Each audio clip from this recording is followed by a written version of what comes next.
Évidemment à suivre sur RMC. Fred, le Real avance vers cette demi-finale dans des conditions quasi optimales. 100e titre ce week-end, une équipe en confiance, un turnover parfaitement géré par Carlo Ancelotti. Oui, mais. Ah. Oui, mais Pourquoi parce que. C'est-à-dire que le Real a. C'est vrai, quand tu regardes les statistiques, c'est hallucinant. C'est-à-dire que le Real a remporté le 100e titre de son histoire, ce qui est fabuleux. Et Benzema a remporté un quart des titres de l'histoire du Real Madrid. Mais c'est-à-dire que quand tu sépares les chiffres, tu dis, bon, il y a 100 titres du Real, puis il y en a 25 pour Benzema. Après, tu te dis, mais 25, ça fait un quart. C'est-à-dire notre petit Français, là, dont il voulait plus, etc., il a gagné à lui tout seul, il a gagné, lui, un quart des titres d'un club qui a 100, je ne sais plus, 117 ans, il est de 1902, le Real Madrid. Donc ça fait 111 ans, c'est ça? Donc, non, 121 ans. Oui. Quelle année? 1902, le Real. Oui, 121 ans. 121 ans. Et Benzema a gagné un quart des titres du club le plus célèbre de l'histoire du football. Enfin, c'est quand même assez fascinant. Moi qui ai vécu notamment ses débuts au Real où on ne voulait pas de lui, où les gens le sifflaient, où il a eu parfois des doutes, où il s'est accroché quand même. C'est extraordinaire. Je trouve que ce Real Madrid a bien sûr des génies sur le terrain, etc. Mais il y a quand même beaucoup de défauts. Vous regardez le match contre Osasuna, ça n'a pas été si facile. Parce que la défense ne fonctionne pas très bien. Alors Militao, on ne sait pas pourquoi, même Carlo Ancelotti, qui n'est pas du genre à dire du mal de jouer en conférence de presse, a quand même dû reconnaître il y a quelques jours que Militao, on ne sait pas ce qui lui arrive. Il était peut-être le meilleur défenseur central du monde depuis la saison dernière et depuis le début de la saison. Et là, ça fait 2 mois où il est complètement en dehors. Alors, il est suspendu pour la demi-finale. Et quelque part, c'est peut-être pas plus mal pour le Real Madrid parce qu'il fait n'importe quoi. La défense du Real pose un problème. Vous avez des joueurs qui sont exténués. Valverde a reconnu qu'il était cuit, archi cuit. Et Dieu sait que c'est un poumon dans cette équipe du Real Madrid, notamment en Europe. On se souvient l'importance qu'il a eu la saison dernière, notamment en demi-finale et en finale. On a un Vinicius, et moi j'aimerais qu'on prenne un petit peu de temps sur Vinicius. Vas-y. Et ça permettra de discuter peut-être avec Julien sur la tactique que pourra employer Pep Guardiola pour faire péter un câble à Vinicius. Vinicius, il est à 2 doigts du rouge là. Ça va lui tomber dessus. Et ce serait dommage pour le Real qu'il tombe lors de cette demi-finale. Vinicius, il est extraordinaire. C'est à son poste le meilleur du monde. Il est insupportable pour les supporters. Pour les défenseurs parce qu'il dribble, il met tout le monde dans le vent. Mais il est insupportable pour les supporters parce que, en fait, il est tout le temps dans la bagarre. Il est dans la provocation. Dès qu'on le touche un petit peu, il tombe. Il va avoir l'arbitre, il prend des jaunes. Je crois qu'il a pris 16 jaunes cette saison. Enfin, c'est un truc de fou, quoi. Et Carlo Ancelotti parle avec lui, Benzema parle avec lui. Il tombe dans le piège aussi des supporters adverses. Aussi. Bah oui, il tombe dans le piège, mais aussi des adversaires, en fait. Et dès qu'on le touche, alors après, c'est vrai que il échange les maillots et tout ça, il tape dans les mains, mais pendant le match, il est insupportable. L'autre jour, contre Osasuna, qui est quand même un petit club qui est en finale, qui réussit à revenir à un partout sur un super but de Lucas Torro.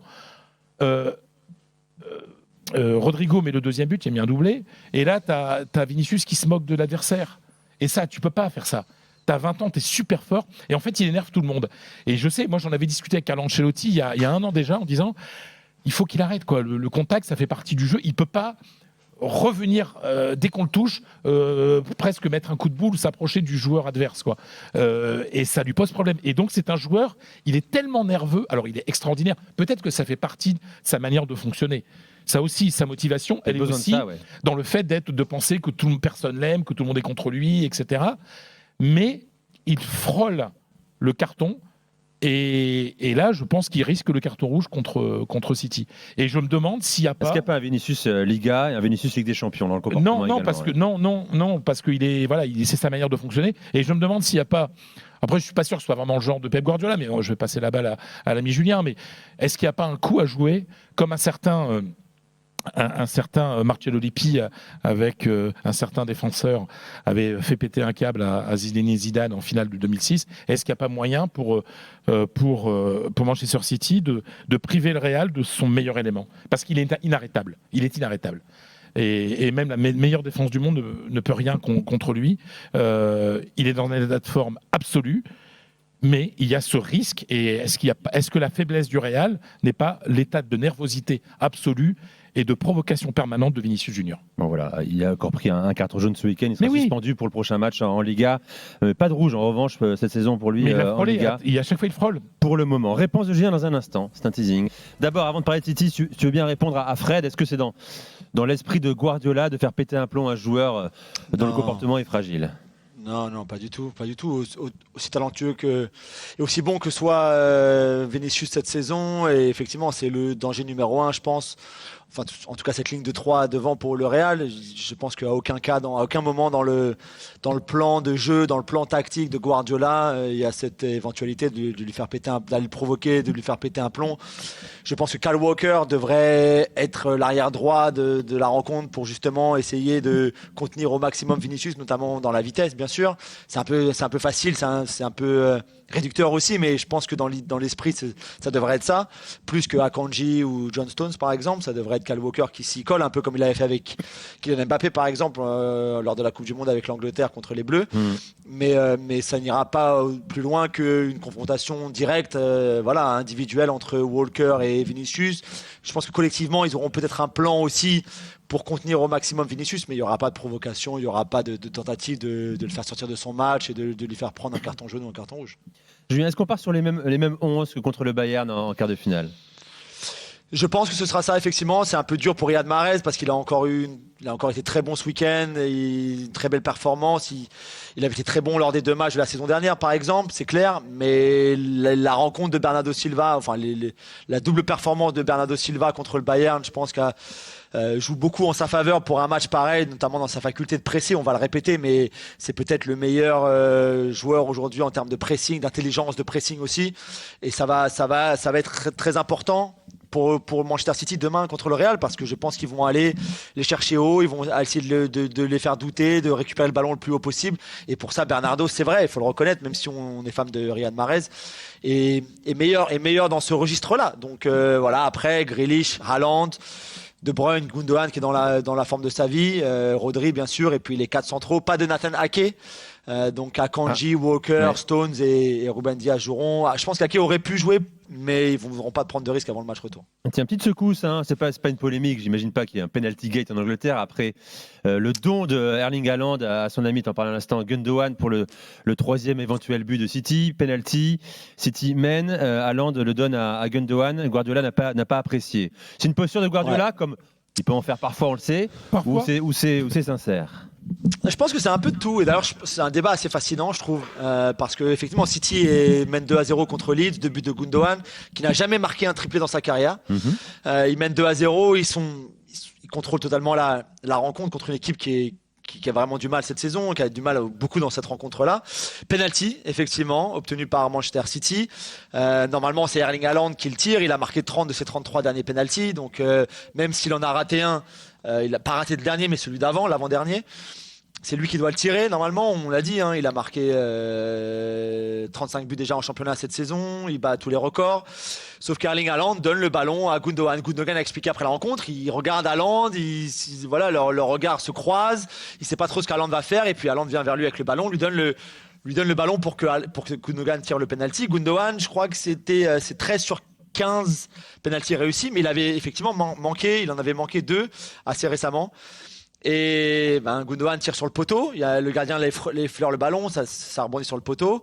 Ce qui a énervé Guardiola, c'est que très rapidement après, Leeds réduit le score, donc on passe de potentiellement un 3-0 à un 2-1, et que la fin de match a été un petit peu tendue, un petit peu nerveuse pour Manchester City, et on voit effectivement Guardiola qui sur le bord du terrain dit à Haaland, c'est toi qui aurais dû le tirer, c'est toi en pointant du doigt, c'est toi qui aurais dû le tirer, c'est toi qui aurais dû le tirer.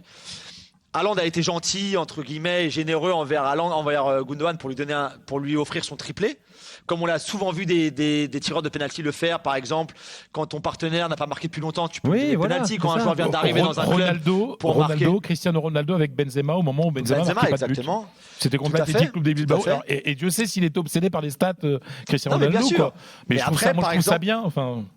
Non, mais c'est pas bien quand il rate, parce qu'effectivement, imagine que City fasse match nul, tu pourrais dire, mais après, Haaland aurait aussi pu rater le penalty, on sait pas, c'était possible également.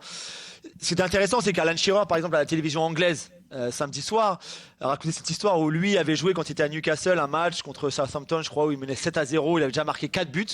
Penalty pour Newcastle en fin de match.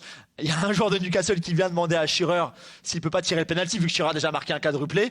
Shearer l'envoie balader en l'insultant, enfin pas en l'insultant mais en disant un gros mot.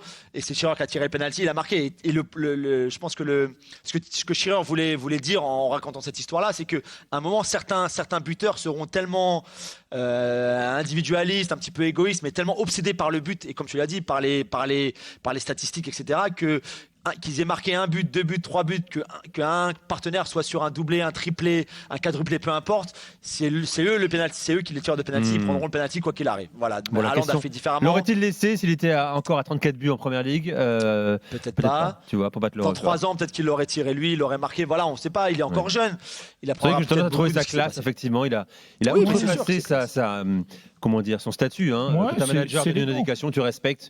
Mais pourquoi pas Puis au-delà de ça, c'est-à-dire que je pense que quand tu es entraîneur, tu dois être content qu'il y ait une bonne ambiance entre tes joueurs, qu'il y ait de la fraternité, qu'il y ait des Enfin, choses. il y a beaucoup d'entraîneurs qui n'aiment pas qu'on change les Qu'on les décisions déjuge. sur les tireurs de Exactement. penalty. Tout à fait. Oui, Il y a non, mais beaucoup, ça une s'entend, très mais grande ouais. majorité d'entraîneurs Polo, qui détestent ça. ça te donne ou pas Guardiola de la dit à 4-0, tu le fais, pardon, juste Nico. Vas-y. Guardiola a dit après le match, à 4-0, tu le fais, on est sûr d'avoir gagné. À 2-0, on n'est pas encore sûr d'avoir Ouais. gagné. Et la preuve, ils se sont fait remonter 2-1 et après, tu sais pas à la fin de match comment elle peut se passer.